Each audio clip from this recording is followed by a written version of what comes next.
Welcome back to Vashishtha channel. Karthika Puranam 25వ అధ్యాయం అవతార నిర్ణయం. సుదర్శన చక్రం బారిన పడకుండా ఉండడం తన తరం కాదని, తన్నెవరూ రక్షించలేరని దుర్వాసుడు నిర్ణయించుకున్నాడు. వైకుంఠం చేరుకున్నాడు. శ్రీహరిని దర్శించుకున్నాడు. హే మధుసూదన, మాధవ, ఆర్తత్రాణ పరాయణ, జగద్రక్షక, నీవు తప్ప నన్ను రక్షించు వారెవ్వరూ లేరు. సుదర్శన చక్రం నన్ను ఉత్తరించగా వచ్చుచున్నది. భక్తాగ్రగణ్య, భక్తత్రాణపరాయణ, శరణు శరణు అని వేడుకున్నాడు. ఓయి దుర్వాస, నీకిదే పాటి కనుక ఇంత ఆవేశమా? సత్కార్యాలు సానుకూలపరిచి విజయవంతం చేయవలసిన భాగవతోత్తముడవు. నీకిదేమిటి పని? భక్తులన్నా భక్తుల చేష్టలన్నా నాకు ప్రీతిపాత్రమని నీకు తెలుసు కదా. నా భక్తుడైన అంబరీషుడు నా పట్ల గల భక్తితో పుణ్యవ్రతమైన ద్వాదశి పారాయణ తలపెట్టి నిష్టగా ఉన్న తరుణంలో తన వద్దకు వచ్చిన నిన్ను సాక్షాత్తు నన్నుగా గౌరవించి అతిథిగా నిన్ను ఆహ్వానించాడు. అందుపై స్నానానికి వెళ్ళి ద్వాదశి గడియలు లుప్తము కాబోయే పర్యంతం జాగు చేసిన నీ నేరమును మరచి మంచినీటిని గ్రోలి పారాయణ చేసిన వానిపై ఆగ్రహించుట ఎంతవరకు సముచితమో ఆలోచించలేదు. పైగా అతన్ని శపించి తీరని అపచారం చేసితివి. గోవులను హరిభక్తులను బాధించినా వారి పట్ల నేను శిక్షాక్రమంతో సంచరింతునని నీకు తెలియను కదా. అంబరీషునకు శాపమిచ్చావు. భయకంపితుడై నన్నే ధ్యానిస్తున్న అంబరీషునికి నీ మాటలేవీ వినబడలేదు. నీవిచ్చిన 10 జన్మల శాపము అతనికేమీయూ తెలియదు.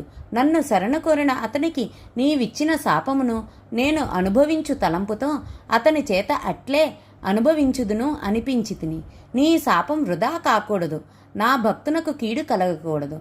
నీ శాపానికి చెదరక బెదరక సంసిద్ధతను పలకడంతో కోపించి కఠిన శాపమును ఇవ్వగోరి నీవు పూనుకోబోగా సుదర్శనాన్ని నీపై ప్రయోగించాను.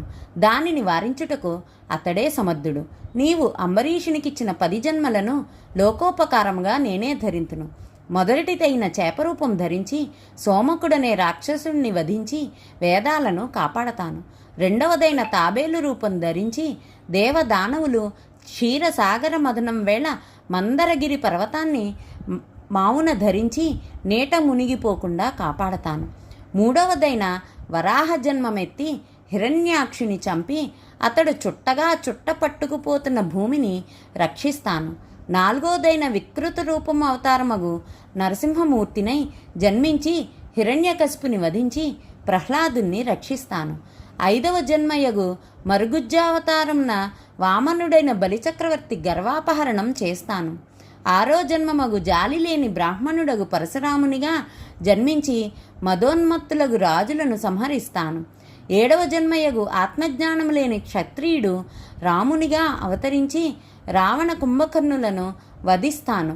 8వ జన్మయగు రాజ్యార్హత లేని రాజుగా కృష్ణావతారం ఎత్తి కంసుడిని సంహరిస్తాను. 9వ జన్మమగు పాషండుడగు బుద్ధునిగా పుట్టి పాషాండ మతాన్ని బోధించి అహింసా సిద్ధాంతాన్ని వ్యాప్తిలోకి తెస్తాను. ఆఖరిదియగు 10వ అవతారమగు పాపాత్ములను మోహింపజేసే కల్కావతారం ఎత్తి దుష్టులను శిక్షించి ధర్మాన్ని నడిపిస్తాను. దుర్వాస మునీంద్ర, కోపావేశంతో రుద్రాంశ సంభూతుడవైన నీ నోట వెలువడిన శాపోక్తులు వృధా కాకూడదని ధర్మ సంస్థాపనార్థం నేను భువిలో దశావతారములెత్తి లోక సంరక్షణ, నా భక్తునికి ఆశాప ప్రభావము కలుగకుండా వ్యవహరించబడతాను. పరమ భాగవతోత్తముడైన అంబరీషుణ్ణి గుర్తించి నీ ఆగ్రహావేశాన్ని దుడుకుతనాన్ని గుర్తెరిగి వానిని శరణి కోరవలసిందని శ్రీహరి దుర్వాసురుణ్ణి హెచ్చరించి సాగనంపాడు. కార్తీక పురాణం 25వ రోజు పారాయణ భాగం దశావతార నిర్ణయాధ్యాయం సమాప్తం. ధన్యవాదములు. Please like, share, subscribe our channel.